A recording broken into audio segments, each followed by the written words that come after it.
The story of money. Imagine living a long time ago, in a time without money.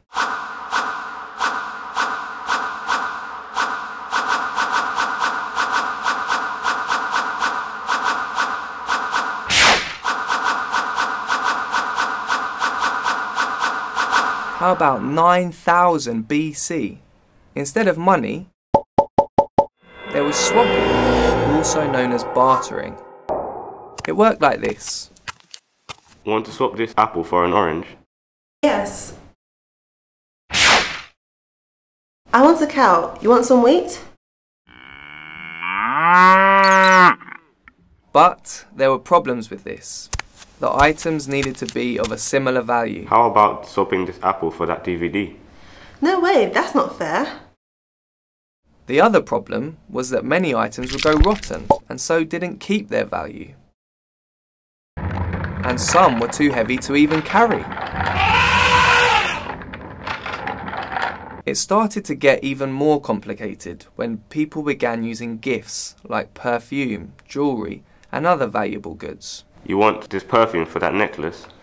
I don't like the smell of it, no. However,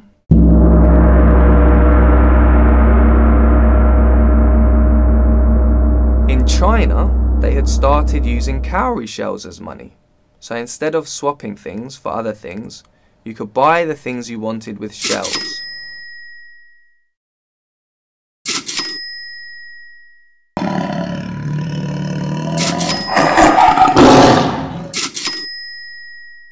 But no one in the West knew about this, because back then there was no social media, internet, TV, or telephone to communicate.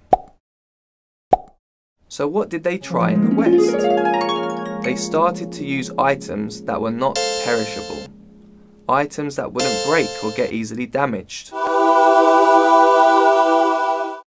Gold. But gold was too heavy to keep on you and carry around. But what if it was a little smaller? In 200 AD, coins of precious metals were made. They were small, which made them easier to carry around.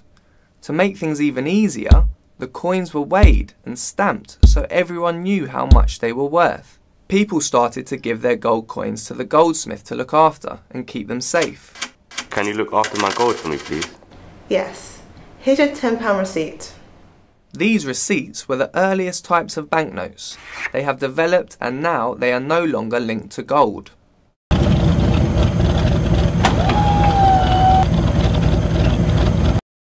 Over time, more and more security features have been added to notes to stop them being copied, as well as getting smaller so they now fit into our pockets. Money has continued to change, and in the 1950s, credit cards were invented. Cards mean that now we don't need to carry notes and coins around to pay for stuff. In recent years, with better computers and internet technology, we don't even need to be there to pay for a product. Most of the money in the world is now, in fact, invisible.